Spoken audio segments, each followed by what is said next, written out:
Okay, once again welcome all of you. सबका फिर से स्वागत है। तो हमने साइन रूल डिस्कस किया था कल के लेक्चर में, और हमने साइन रूल का फॉर्मूला देखा, उसके 5 अलग-अलग फॉर्मेट देखे, उसके ऊपर के सॉल्व्ड एग्जांपल देखे, और एक्सरसाइज का भी 1-2 क्वेश्चन मैंने आपको बताया। अभी आज कोसाइन रूल डिस्कस करेंगे। पहले इसका प्रूफ डिस्कस कर लेते हैं। ये प्रूफ इम्पोर्टेंट है, बोर्ड एग्जाम में पूछा जाता है जनरली। तो इसके लिए इसको प्रिपेयर करके रखो अच्छे से, ठीक है। अभी देखो, यहाँ पे उन्होंने क्लियरली पहला ये जो कोसाइन रूल के 3 अलग-अलग फॉर्मूले आते हैं, जैसे हमने कल देखा था। तो पहला जो फॉर्मूला है इसी का ही प्रूफ उन्होंने यहाँ पे दिया है। बाकी के जो 2 है उनको वैसे ही लिख दिया। Similarly we can prove that B square equal to C square equal to. तो इसका मतलब आपको यहाँ पे ये वाला ही प्रूव करके दिखाया है, ठीक है। ओके, अगर आपको B square equal to C square plus A square minus 2ca cos B इसको प्रूव करना है, तो क्या करना पड़ेगा? देखो, यहाँ पे डायग्राम देखो पहले आप। डायग्राम है triangle A B C and point A जो है वो ओरिजिन पे है, और पॉइंट बी एक्स एक्सिस पे है, ठीक है। तो जब आप बी स्क्वायर लेंगे तब यहाँ पे पॉइंट बी लेना है। पॉइंट बी यहाँ पे आएगा, ठीक है। और फिर पॉइंट ए यहाँ पे आएगा, और पॉइंट सी यहाँ पे आएगा, BAC, ठीक है। और सी स्क्वायर जब लेंगे तो डायग्राम में क्या चेंज करना है? पॉइंट सी ओरिजिन पे लेना है। इतना याद रखो, क्योंकि कभी कभी क्या होता है बोर्ड एग्जाम में आपको ये पहला प्रूफ नहीं पूछा जाएगा, ये दूसरा पूछा जाएगा। जस्ट इतना ही पूछा जाता है, in triangle ABC prove that B square equal to C square plus A square minus 2ca cos B. बस इतना क्वेश्चन रहता है। तो फिर इसका तो प्रूफ यहाँ पे नहीं दिया हुआ है, यहाँ पे सिमिलरली करके दिया है, लेकिन हमें तो ये प्रूव करना है। तो इसको प्रूव करने के लिए आपको क्या करना है, मैंने एक थोड़ा सा चेंज बताया कि ये जो बी स्क्वायर है, बी स्क्वायर निकालते वक्त हम ये पॉइंट बी है ओरिजिन पे लेना है। यहाँ पे पॉइंट बी, पॉइंट ए यहाँ पे आएगा, पॉइंट सी यहाँ पे आएगा, बस इतना चेंज है। सी स्क्वायर के वक्त यहाँ पे पॉइंट सी ले लो, और यहाँ ए बी ले लो। क्लियर? Point CAB। ओके, यहाँ पे अभी हमें ए स्क्वायर का वैल्यू प्रूव करना है, वो आता है B square plus A square minus 2BC cos ए। तो यहाँ हमने पॉइंट ए को ओरिजिन पे लिया, ठीक है। अभी इसको प्रूव कैसे करना है वो स्टेप तो बुक में भी दिए हैं, लेकिन फिर भी हम सेपरेटली डिस्कस करेंगे। ये प्रूफ अच्छे से लिखो। तो क्वेश्चन कैसे आएगा? ऐसे आएगा, prove that in triangle ABC, in triangle ABC A square is equal to B square plus C square minus 2BC into cos A. Okay, जिसका कॉस पूछा गया एंगल ए का, तो वो पॉइंट ए ओरिजिन पे लेना है, ऐसा याद रखो। तो यहाँ पे जो डायग्राम दिया है बुक में वैसे ही हम ड्रॉ करेंगे। X axis, Y axis, point A को लिया हमने ओरिजिन पे, मतलब इसके कोऑर्डिनेट्स आएंगे 0,0। पॉइंट बी और सी यहाँ पे लिया, ऑफ कोर्स बी पॉइंट हमने एक्स एक्सिस पे लिया, और सी पॉइंट ऊपर आएगा फर्स्ट क्वाड्रेंट में। तो अभी इनके कोऑर्डिनेट्स भी हमें लिखने हैं, पॉइंट बी और ये पॉइंट सी। ये ट्राइंगल एबीसी हमने ऐसे ड्रॉ किया। अभी आपको तो सबको पता ही है स्टैंडर्ड नोटेशन, ए बी जो रहता है उसका लेंथ स्मॉल सी रहता है, बी सी का लेंथ स्मॉल ए, और ए सी का लेंथ स्मॉल बी। पता है ना, opposite to angle B small B length A C. वैसे अभी यहाँ पे हम क्लियरली बोल सकते हैं, जैसे हमने ऑलरेडी डिस्कस किया था। एक डायग्राम आपको दिखा देता हूँ। सी वी नो दिस ऑलरेडी। देखो, समझो अगर मेरे पास ये वाला एंगल ऐसा थीटा है, और मुझे ये पॉइंट P दिया है, इस पॉइंट P तक का डिस्टेंस R है, ओरिजिन से R है, वो P डिस्टेंस R है। तो इस पॉइंट पी के कोऑर्डिनेट्स क्या आएंगे? तो वो हमने ऑलरेडी पोलर कोऑर्डिनेट्स और कार्टेशियन कोऑर्डिनेट्स में डिस्कस किया है। तो इसका एक्स कोऑर्डिनेट आता है R cos theta, Y coordinate आता है आर साइन थीटा। याद आया ना? वैसे ही यहाँ पे भी अभी आप देख सकते हैं, पॉइंट ए के कोऑर्डिनेट्स तो हमें मिल गए 0,0। पॉइंट सी तक का डिस्टेंस ओरिजिन से सी है, तो एक्स एक्सिस पे है, इसलिए इसका वाई कोऑर्डिनेट 0 आएगा, और ये ए से बी तक का डिस्टेंस स्मॉल सी है, इसीलिए एक्स कोऑर्डिनेट सी आएगा। सी कॉमा 0 पॉइंट बी के कोऑर्डिनेट्स हो गए। पॉइंट सी के जो कोऑर्डिनेट्स है वो लिखते वक्त आप देखो, अभी ओरिजिन से यहाँ तक बी डिस्टेंस है, और ये एंगल जो है एंगल ए है, तो ये आ जाएगा बी कॉस ए एक्स कोऑर्डिनेट, और वाई कोऑर्डिनेट आएगा बी साइन ए। समझा कि नहीं सबको? ये पोलर कोऑर्डिनेट्स में हमने ऑलरेडी डिस्कस किया है। B cos A B sine A, ये पॉइंट सी के कोऑर्डिनेट्स आ जाएंगे। ओके, अभी देखो प्रूफ कितना आसान है। ऑफ कोर्स प्रूफ लिखते वक्त पहले डायग्राम का एक्सप्लेनेशन लिखना जरूरी है। सो ऐसे लिखो, इन triangle ABC vertex A is at origin, that is a के कोऑर्डिनेट्स आएंगे 0,0। वर्टेक्स बी कहाँ पे आएगा? is on x axis, that is b के कोऑर्डिनेट्स आएंगे c,0। And from figure point C के कोऑर्डिनेट्स आ जाएंगे, सी के कोऑर्डिनेट्स आएंगे B cos A comma B sine A. समझ में आया? ऐसे तो बस हो गया। अभी हमें जो प्रूव करना है ये है, तो इसका लेफ्ट हैंड साइड क्या है? A square. तो एलएचएस से स्टार्ट करो। LHS is equal to A square. A मतलब क्या? साइड बीसी का लेंथ, तो ए मतलब बीसी, और उसका स्क्वायर है ए स्क्वायर, तो यहाँ बीसी का स्क्वायर आएगा। अभी आपको एक फॉर्मूला पता है, अगर मैंने आपको दो पॉइंट दिए, ऐसे दो पॉइंट दिए, उन दो पॉइंट के कोऑर्डिनेट्स x1 y1 है और x2 y2 है, समझो ये पॉइंट है बी और ये पॉइंट है सी, तो बी सी डिस्टेंस कितना आएगा? Under root of x1 minus x2 bracket square y1 minus y2 bracket square. याद आया ना? 10th स्टैंडर्ड में भी पढ़ा है इसको आपने, और 11th में भी पढ़ा। और जब मैं बी सी स्क्वायर लूंगा तो ये स्क्वायर रूट चला जाएगा, तो यहाँ बस इतना ही आएगा, x1 minus x2 bracket square plus y1 minus y2 bracket square. कभी कभी टीचर पढ़ाते वक्त x2 minus x1 y2 minus y1 ऐसा भी लेते हैं, वो भी करेक्ट है। ठीक है, वैसे भी हम स्क्वायर ही ले रहे हैं दोनों ब्रैकेट का, तो आप सब्ट्रैक्शन x1 माइनस x2 ले लो या x2 माइनस x1 ले लो, उससे फर्क नहीं पड़ेगा, लेकिन दोनों सब्ट्रैक्शन सेम सेम लेने हैं। x1 माइनस x2 लिया तो y1 माइनस y2 ही लेना है, और अगर x2 माइनस x1 लिया तो y2 माइनस y1 ही लेना है। ऐसा करो, ठीक है? उल्टा मत करो, दोनों सब्ट्रैक्शन सेम सेम लेने हैं। तो यहाँ पे अभी BC लेंथ जो है हमें फाइंड आउट करना है।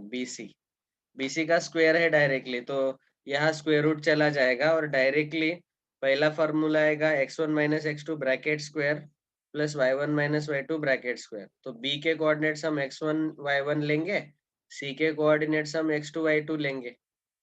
तो पहला आता है x1 माइनस x2, मतलब C minus B cos A, C minus B cos A bracket square plus y1 minus y2, y1 कितना है? b का y कोऑर्डिनेट 0, माइनस y2 है b sine A bracket square.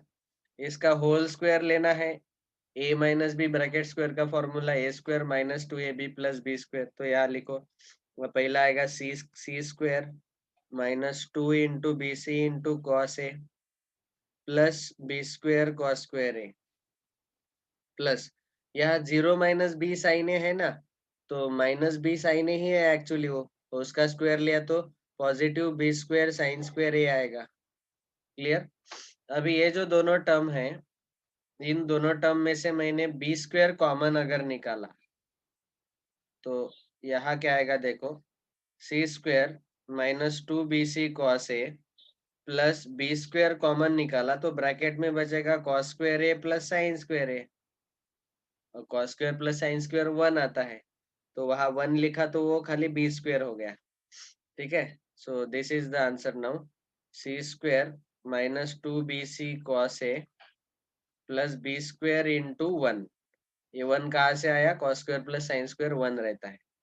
और अभी आप देखो यही आरएचएस है, आरएचएस क्या है, B square plus C square minus 2bc cos ए, तो बस ये हो गया RHS.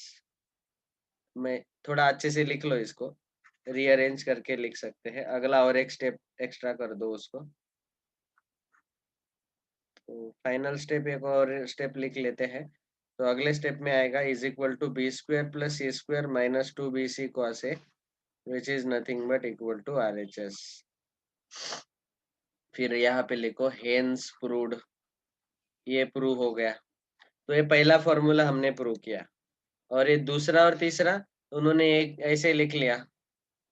Similarly, we can prove that b square equal to c square plus a square minus 2ca cos b, c square equal to a square plus b square minus 2ab cos c। समझ में आया सबको?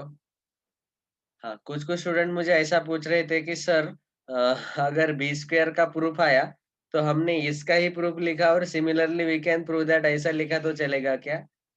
ऐसा नहीं करना है, आपको मैंने बोला उसके लिए लॉजिक, बी स्क्वायर के वक्त पॉइंट बी को यहाँ पे लेना है, ठीक है, और फिर बी ए सी ऐसा ले लो पॉइंट ट्राइंगल, क्लियर।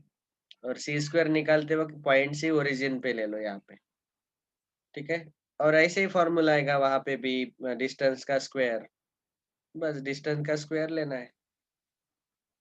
अभी देखो ये जो कोसाइन रूल के ये तीनों फॉर्मूले हैं, इनके इनको हम अलग डिफरेंट फॉर्म में ऐसा भी लिख सकते हैं। तो देखो हमारा पहला फॉर्मूला क्या था कोसाइन रूल का,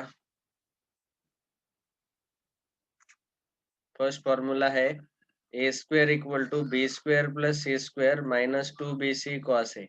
अभी यहाँ पे मुझे कॉस ए का वैल्यू अगर निकालना है तो ये 2bc कॉस ए मैं लेफ्ट में शिफ्ट करूंगा, पॉजिटिव हो जाएगा, और ये B square plus C square minus A square को मैं राइट में शिफ्ट करूंगा, और ये 2bc कॉस ए को मैंने लेफ्ट में शिफ्ट किया।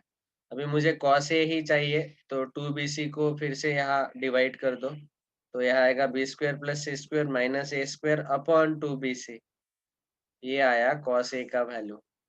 समझ में आया? तो ऐसा है ये दूसरा वाला फॉर्मेट कोसाइन रूल का। Cosine rule can be stated as cos a equal to B square plus A square minus A square upon 2bc।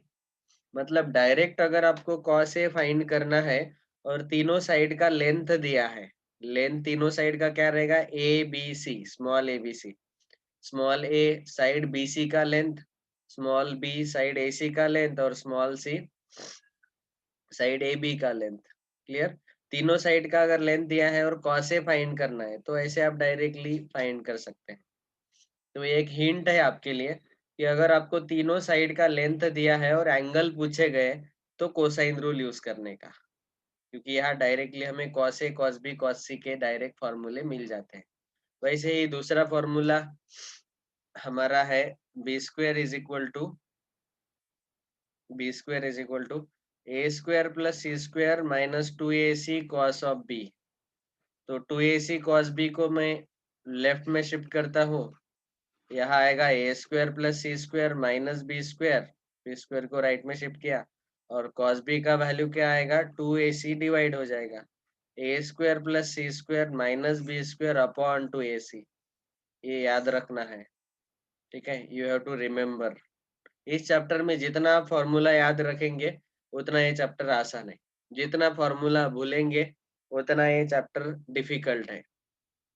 Okay, तीसरा formula C square is equal to क्या आता है, A square plus B square,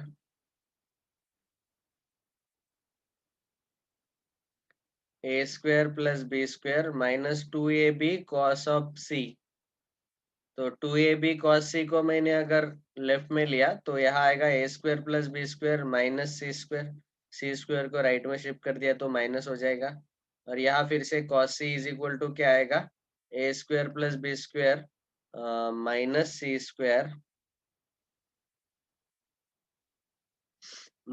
C square upon 2ab। ये तीनों फॉर्मूले याद रखो। तीनों साइड अगर एबीसी दिए हैं तो वहां से हमें cos a cos b cos c मिल जाएगा, मतलब वहां से एंगल एबीसी मिल जाएंगे। ठीक है, तो ये था कोसाइन रूल का प्रूफ डिस्कस किया हमने, और उसके ये different format cos a cos b cos c के डायरेक्ट फॉर्मूले। अभी देखो सॉल्व एग्जांपल। देखो जैसे मैंने बोला था, ट्राइंगल एबीसी में तीनों साइड दिए हैं, साइड का लेंथ दिया है a equal to 2, b equal to 3, c equal to 4। Then prove that triangle is obtuse angle triangle. तो हमें प्रूव करना है कि ट्राइंगल ऑब्ट्यूस एंगल है। अभी ऑब्ट्यूस एंगल ट्राइंगल प्रूव करने के लिए आपको एक चीज पता रहना चाहिए। सबसे पहले तो ट्राइंगल में देखो इनके साइड क्या क्या है। एक साइड है a is equal to 2, b is equal to 3, c is equal to 4। यही है ना? हाँ, 2 3 4। देखो एक साइड बड़ा रहेगा 4, ओके, एक साइड है 3 और एक साइड है 2। तो ये a equal to 2, c equal to 4 और b इक्वल टू 3। तो अभी जो बड़ा साइड रहता है c इक्वल टू 4, उसके अपोजिट वाला एंगल रहेगा एंगल c। आपको ये पता ही है। ए के अपोजिट वाला रहेगा ये ए, और ये स्मॉल बी के अपोजिट वाला एंगल रहेगा बी। बड़ा जो साइड रहता है उसके अपोजिट वाला एंगल ऑब्ट्यूस एंगल हो सकता है। ठीक है, तो इसीलिए उन्होंने क्या किया, बस कॉस सी फाइंड किया। क्यों? क्योंकि उन्होंने एक्सप्लेनेशन दिया है पहले दो लाइन में कि angle opposite to largest side of triangle is the largest angle, है ना? ये जो लार्जेस्ट साइड है, साइड ए बी, उसके अपोजिट वाला एंगल एंगल सी लार्जेस्ट होगा। ठीक है, तो एंगल सी लार्जेस्ट होगा, वही तो ऑब्ट्यूस एंगल आएगा फिर। और फिर ऑब्ट्यूस अगर आता है तो उसका कॉस सी जो है, कॉस थीटा जो है ऑब्ट्यूस एंगल के लिए निगेटिव आता है। कॉस थीटा ऑब्ट्यूस एंगल मतलब सेकंड क्वाड्रेंट में 90 टू 180 के बीच में आता है ना ऑब्ट्यूस एंगल। तो सेकंड क्वाड्रेंट में कॉस का वैल्यू हमेशा निगेटिव आता है। तो अब बस आप कॉस सी निकालो। कॉस सी निकालने के लिए कॉस सी का फॉर्मूला इन्होंने अप्लाई किया, A square plus B square minus A square upon 2ab। यहाँ एबीसी के वैल्यूज डाल दिए 2 3 4, और उनको आंसर मिला निगेटिव, क्योंकि cos c निगेटिव है। देखो यहाँ पे reason, as cos c is negative therefore c is obtuse angle. और एक ही एंगल ऑब्ट्यूस रह सकता है ट्राइंगल में, और वो कौन सा रहेगा? जो बड़ा साइड है उसके अपोजिट वाला एंगल। क्लियर, समझ में आया? बस उसका cos c निकालो, वो अगर निगेटिव आता है तो हम बोलेंगे कि ये ट्राइंगल ऑब्ट्यूस एंगल ट्राइंगल है। क्योंकि ऑब्ट्यूस एंगल ट्राइंगल में एक ही एंगल ऑब्ट्यूस रह सकता है, बाकी के दो एक्यूट रहेंगे, क्योंकि सबका एडिशन 180 आना चाहिए ना। तो एक ऑब्ट्यूस है तो बाकी के दोनों एक्यूट आने चाहिए। तो आपको एंगल बी और एंगल ए का कोई लेना देना नहीं है यहाँ पे। यहाँ पे खाली जो एंगल सी है, जो कि साइड सी के अपोजिट है, साइड सी मतलब side A B, side small C मतलब साइड ए बी के अपोजिट वाला एंगल सी, वही चेक करना है। और उसके लिए cos थीटा निगेटिव आएगा। cos c निगेटिव आया, इसलिए एंगल सी ऑब्ट्यूस एंगल हो गया। Hence triangle ABC is obtuse angle triangle, proved. Clear? तो ये याद रखो, ये सॉल्व एग्जांपल ऐसे। Next example number 6। Triangle ABC में आपको दो साइड दिए हैं बी और सी, और तीसरा एक एंगल दिया है कैपिटल ए। ये तो स्ट्रेट फॉरवर्ड है, स्मॉल ए पूछा गया। स्मॉल ए के लिए हम डायरेक्टली कोसाइन रूल यूज कर सकते हैं, क्योंकि देखो यहाँ पे राइट हैंड साइड में स्मॉल बी स्मॉल सी चाहिए और एंगल ए चाहिए, ये सब कुछ दिया हुआ है। तो वो डाल दो, सीधा सीधा ए का वैल्यू मिल जाएगा। समझा सब लोगों को? अभी यहाँ पे हमें और एक क्वेश्चन पूछा कि also find circum radius of the triangle. Circum radius cosine rule में नहीं आता, वो तो साइन रूल में आता है। और सर्कम रेडियस का जो फॉर्मूला है वो आता है A upon sine A equal to B upon sine A equal to C upon sine, sorry, A upon sine A equal to B upon sine B equal to C upon sine C equal to 2r। मतलब 2r का value आप ए upon sine ए ले सकते हैं, या B upon sine B ले सकते हैं, या सी अपॉन साइन सी ले सकते हैं साइन रूल के हिसाब से। लेकिन यहाँ पे हमें ए का वैल्यू पता है स्मॉल ए, और एंगल ए पता है, इसलिए ए अपॉन साइन ए का वैल्यू हम 2r लेंगे। बस यहाँ ए का वैल्यू जो फाइंड किया वो डाल दो। एंगल ए 60 डिग्री दिया ही है, 60 डिग्री √3/2 आएगा साइन 60, वहां से 2r का वैल्यू मिल जाएगा। समझ में आया? 2r का वैल्यू मिलेगा, मुझे r का वैल्यू चाहिए, r मतलब सर्कम रेडियस। क्लियर? तो देखो ऐसे क्वेश्चन रहते हैं, इसीलिए मैंने सारे एक्सरसाइज के क्वेश्चन नहीं लिए। तो यहाँ तक आधे क्वेश्चन में हमने कोसाइन रूल यूज किया और बचे हुए आधे में साइन रूल यूज किया। तो इसलिए हम पहले सारे रूल डिस्कस कर लेते हैं, सॉल्व एग्जांपल भी डिस्कस कर लेते हैं एक्स्ट्रा, ताकि आपको पता चले कि कैसे आ सकते हैं इसमें क्वेश्चन। नेक्स्ट, अभी 7th एग्जांपल देखो, यहाँ सब कॉस कॉस दिख रहा है, A into B cos C minus C cos B equal to B square minus C square. तो ये देख के ही हम बोल सकते हैं कि अरे भाई, यहाँ कॉस सी कॉस बी है, और राइट में तो B square minus C square है, मतलब कॉस को हटा देना है। कॉस को हटाने के लिए आप कोसाइन रूल यूज कर सकते हैं डायरेक्टली। क्यों? क्योंकि हमें कॉस के डायरेक्ट फॉर्मूले पता है, ये वाले, ये 3 फॉर्मूले, cos A, cos B, cos C. Right hand side में कॉस थीटा नहीं चाहिए मुझे। यहाँ पे देखो, राइट हैंड साइड हमें बोल रहा है कि कॉस सी कॉस बी हटा दो, तो हम क्या करेंगे, यहाँ कॉस सी की जगह उसका फॉर्मूला डाल देंगे। क्लियर? और cos b के जगह उसका फॉर्मूला डालेंगे। ऑफ कोर्स यहाँ पे 2ab 2ac है, इसलिए वो कैंसिल हो जाता है, और बस वो न्यूमरेटर रहता है। cos c का numerator a square plus B square minus C square, और cos b का numerator c square plus a square minus B square. Denominator 2ac आता है, लेकिन ये 2ac के साथ यहाँ कैंसिल हो जाएगा, तो फाइनल आंसर मिल जाएगा। ये था कोसाइन रूल। अभी अगला रूल है प्रोजेक्शन रूल। इसका भी प्रूफ इम्पोर्टेंट है बोर्ड में। तो प्रोजेक्शन रूल कैसा है वो हम डिस्कस करेंगे, और इसका प्रूफ और इसके सारे सॉल्व एग्जांपल कल डिस्कस करेंगे। देखो, इन ट्राइंगल एबीसी कैसे है, देखो यहाँ पे हमें एक साइड का वैल्यू कैसे मिलता है, side A small A is equal to B cos C plus C cos B.